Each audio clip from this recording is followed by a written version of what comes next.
Anyone want a snack for the road? I'll take one, thanks. Hey, don't forget about the driver. There are stories that begin with noise sirens, headlines, urgency. But some begin quietly, with 5 young men driving through the night towards something simple. A basketball game. An ordinary Friday. Nothing unusual. And yet, what followed would become one of the most haunting mysteries in California's history. This is the story of the Yuba County Five. February 24th, 1978. Northern California rested under winter skies. The towns were calm, the evenings cold, the roads long and empty. In a place where the mountains rise fast and dark. 5 friends left home for an event they had been looking forward to. A college basketball game at Chico State. They had been talking about it for weeks. They were excited, laughing, full of energy and routine. Nothing suggested fear. Nothing hinted tragedy. Yet by morning, they would be gone. They were known in the community as good boys. Kind-hearted, polite. Their families loved them deeply. All 5 were part of a social program for individuals with mild intellectual disabilities. They were capable, friendly, and functional, but lived with routines and patterns that mattered to them. They relied on structure, familiarity, comfort. Their names were Bill Sterling, Jack Madruga, Theodore Tedder, Jack Huett, and Gary Mathias. 5 friends, 5 lives intertwined. The drive from Yuba City to Chico was about an hour. They made it there without any trouble. At the game, witnesses remembered them cheering, laughing, buying snacks. Just 5 friends enjoying a night out. After the game, they got back into Jack the car they all trusted. They were expected home. They had responsibilities the next day. A basketball tournament one they were excited about. Uniforms were already laid out. Snacks packed. They did not run away. They did not leave by choice. Something happened. Something between Chico and the mountains. Investigators believe that at some point in the night, instead of driving south back home, they drove east toward the mountains, into the Plumas National Forest, into remote, freezing terrain, a drive that made no sense. These roads were steep, icy, barely lit, dangerous in winter even for locals. And these men were not familiar with them. But the car kept going, miles into the dark. The car was found later on a gravel mountain road, deep in the forest, far from anywhere they were expected to be. The doors were unlocked. There was no damage to the vehicle. It hadn't slid. It hadn't gotten stuck. It hadn't crashed. It had simply stopped. Enough fuel remained in the tank. Inside the car were candy wrappers, maps, and the programs from the basketball game. But the 5 men were gone. Footprints led away from the car, into the woods, into the cold, into silence. Why had they gone up the mountain? Why leave the car? Why walk into freezing darkness? None of it matched their personalities, their routines, their fears. All 5 disliked cold. All 5 were protective of each other, and none of them enjoyed the wilderness. To leave the car voluntarily meant something had frightened them, or someone. But there were no signs of struggle, no broken glass, no tire tracks, no clue of another vehicle, just silence. Search efforts began immediately, but winter arrived fast and heavy. Snow buried the ground, the tracks, the trails, the evidence. The mountains swallowed the truth before anyone could find it. For months, the forest kept its secrets. Families waited, prayed, imagined scenarios, feared the worst. But there was nothing to hold on to, just the abandoned car. And a question, why? June arrived. Snow began to melt, and with it answers, or perhaps more questions. A group of Forest Service workers clearing snow from remote roads discovered a trailer, a U.S. Forest Service shelter, 60 miles from where the boys were supposed to be. Inside was the beginning of truth, but also the start of something harder to face. The Yuba County Five did not all die on a mountain that night. Someone survived. for days or weeks. And what happened inside that trailer is where the mystery deepens, because what was found there did not make sense, and still doesn't. When the snow melted, the mountain began to give back what it had taken. But the answers it returned did not solve the mystery. They sharpened it, because what was found did not match logic, did not match behavior, did not match the way 5 young men should have moved through the world. Something happened up here, something that forced them into the woods and kept them there. But what? Visual, the abandoned Mercury Montego on a remote forest road. The first piece of the puzzle remained the same. The car was found miles beyond where any of them should have been. The road was rough, steep, isolated, but the car showed no damage, no dents, no scratches under the chassis, no signs of sliding on ice. Someone drove it carefully, deliberately, but to get where they did, the driver had to know the road. None of them did. So, either someone gave directions, or someone else was there. And yet, there are no footprints leading to another vehicle. No tire marks, just silence. The 5 men left the car and walked into the forest. Why? Not for shelter, not for help. The direction they walked led deeper into wilderness, away from towns, away from safety, away from home. For months later, as spring thaw cleared the mountain roads, a Forest Service employee discovered something unexpected. A trailer, a small shelter cabin deep in the woods nearly 20 miles from the car. Inside was a sleeping bag, a propane stove, rations, matches, clothing, food enough to survive. And someone had been there. But what was found inside would change this from a disappearance case into a riddle, because inside that trailer, on a narrow bed covered by sheets, was Ted Weir. He had survived for weeks, long enough for his beard to grow, long enough for him to lose weight, long enough to try, but he did not turn on the stove. He did not open the canned food. He did not use the matches. Everything needed to survive was sitting within arm's reach, and yet he died of exposure, as if he had been waiting for help, for direction, for someone who never came back. So, the question arises, was Ted alone in the trailer? His shoes were missing. Someone else was likely wearing them. Searchers began tracing the forest routes between the car and the trailer. One by one, they found remains. Bill Sterling, Jack Madruga, Jack Huett, each in different locations, at different distances, as if they had separated or become lost. But one man was never found. Mathias, the 5th, the one who lived with a diagnosed psychotic disorder, but had been stable for years. Medication adjusted, routine secure. A man who understood survival better than the others. A man who could have tried to lead. The one whose shoes might have been used by Ted in the cold, or whose shoes Ted might have used. One pair missing. One man missing. Which story does that tell?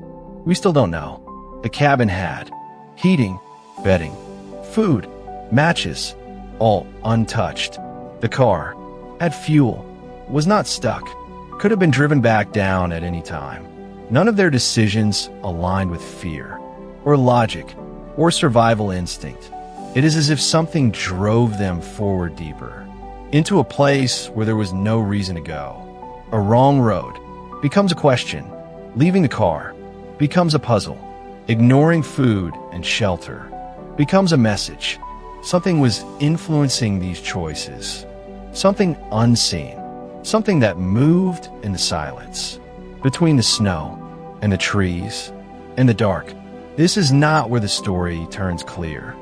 This is where it turns deeper, because as investigators began to examine what happened in the trailer, the evidence did not point to a single explanation.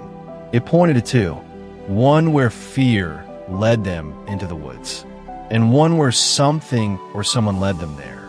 To understand what happened next, we need to step back into the personalities of the 5 men, their bonds, their habits, their fears, their trust, because the answer to why they walked into the mountains may not be in the forest at all.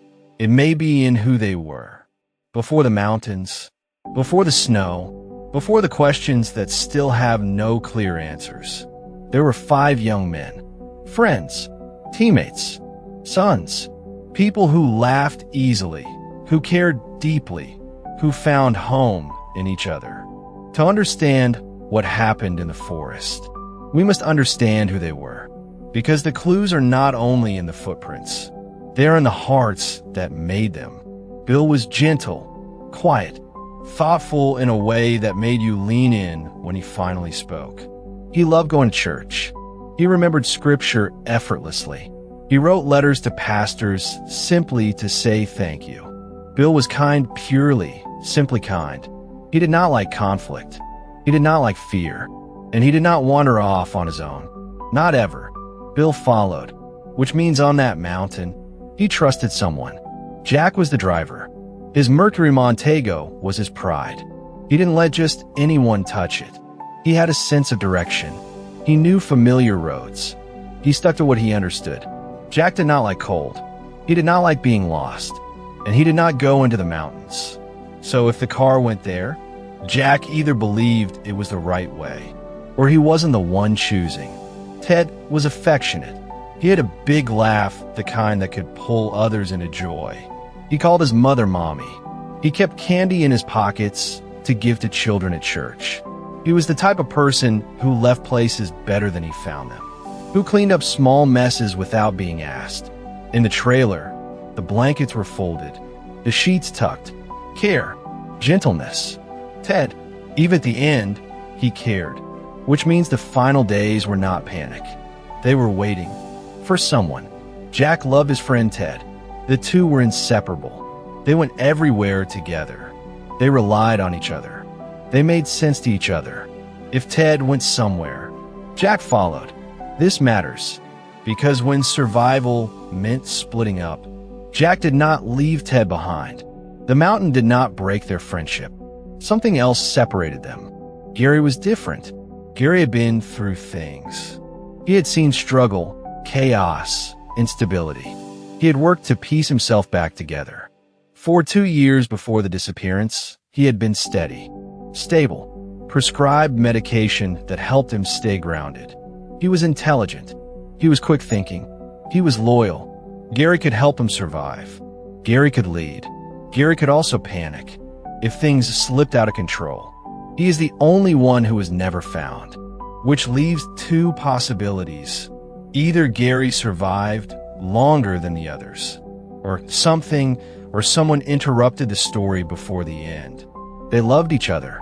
They depended on each other. They protected one another. This matters more than any piece of physical evidence, because none of them would leave another behind. Not willingly, not calmly, not without a fight. So the idea that they simply scattered in fear, that they simply wandered into the snow alone, does not match who they were. The mountain does not explain the separation. Something or someone else does. The story does not just ask what happened.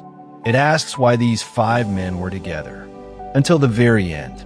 And if we understand that bond, we begin to see the mountain differently, not as a place where they were lost, but as a place where something changed. To understand what that change may have been, we must now examine the theories. The ones whispered, the ones documented, the ones feared.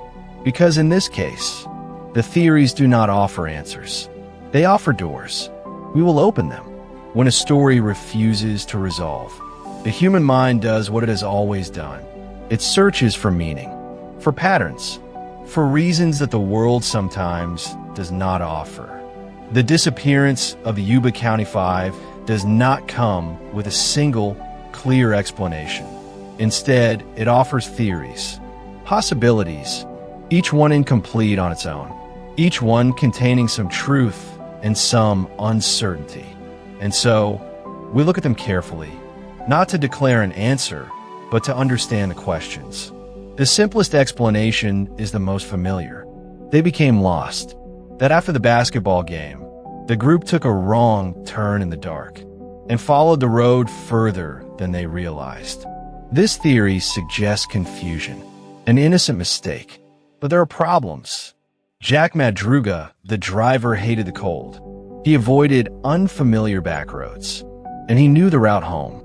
So while a wrong turn is possible, the direction they drove was not just unfamiliar. It was opposite of where they were going. A wrong turn explains how they reached the mountain, but does not explain why they kept going. Another idea is that something frightened them, or something made them believe the car could not continue. But the vehicle started. It was not stuck. There was fuel, and there were no signs of panic inside the car. No torn upholstery, no frantic attempt to escape. If they left the car in fear, that fear left no trace. This theory suggests they followed a person, not a road. Someone who said, "This way." Someone who seemed confident. Someone they trusted. It explains why they drove deeper into the mountains. It explains why they left the car. It explains why they entered the trailer. But it raises a harder question. Who? And where did that person go? There is no confirmed evidence of another vehicle. No confirmed witness of another presence. Just a possibility. Quiet. Unanswered. This is the most sensitive theory and must be approached with care. One of the five, Gary Mathias, had a history of psychosis, though he had been stable for over 2 years. Some have suggested Gary experienced a break, became disoriented, and led the others into the woods. But there is no evidence of aggression, no sign of argument, no sign of disorder in the car or the trailer. If anything, the trailer was tidy, blankets folded, belongings placed carefully. What we see there is gentleness, not panic. If Gary did survive longer than the others, his final steps remain unknown. Another possibility, not proven, not confirmed, is that the group encountered someone on the mountain. Not violence, just circumstance. Another vehicle, another traveler, a conversation that changed their direction. There is no evidence to support this, but also none to dismiss it. The mountain is large. The night was long, and silence leaves space for shadows. Some believe there's no theory at all. That exhaustion, cold, darkness, and confusion slowly separated the five men. That choices became harder. That survival instincts weakened. That the cold became louder than reason. This is the quietest theory. The one without villains. The one without secrets. Just tragedy. It is possible. But then, why didn't they eat? Why didn't they start a fire? Why didn't they use the supplies? Survival choices tell stories. And these choices tell conflict. Not within the group, but within the situation. Something we still don't know what. Led them deeper than reason should have allowed. Each theory explains something, but none explain everything. The truth sits between them, like snow, covering the ground, but not erasing the footprints underneath. To move closer to that truth, we return now to the final known moments in the trailer, because it is there in the quiet of those final days that the most haunting questions remain. Some mysteries end with revelation. This is not one of them. This story returns not to answers, but to the space where answers should be. A quiet mountain, a stopped car, a trailer full of untouched supplies, footsteps that simply end. The Yuba County Five vanished into the dark. Pieces of their story resurfaced in spring, but the meaning behind those pieces remains unknown. And that is where the real weight of this case lives. Not in what we know, but in what we still cannot explain. They had gas. They had warmth. They had food. They had each other. And yet, they walked into the mountains, into cold, into distance, into silence. Not one explanation, not one single theory fully fits the evidence. Every answer bends under pressure. Inside the trailer, signs of life. Someone survived for weeks. Blankets folded, sheets tucked, care, patience. But beside that care sits the question that refuses to dissolve. Why do they not eat the food? Use the stove? Start a fire? Call for help? Every choice made in those final days was deliberate, but deliberate toward what? 5 men enter the woods. 4 found. 1 was not. Gary Mathias, the 5th, remains missing, decades later, which means the story does not sit still. It remains open, incomplete, breathing. Even now, families continue to live with the quiet ache of not knowing. Not because they refuse the truth, but because the truth refuses them. There are questions here that have never settled. Why do they drive into the mountains? Why leave the warmth of the car? Why separate? Why not use the supplies? Why was only one man never found? Every answer leads to another question. And so the story remains. Paused, not ended, not resolved, just waiting. Some mysteries are not closed. Not because no one searched, not because no one cared, but because the truth exists in a place we cannot yet reach. Somewhere between fear and logic, between survival and surrender, between memory and silence. The mountain knows, but the mountain does not speak. And so, we are left with the echo of what we still do not understand. There is a question left on the mountain.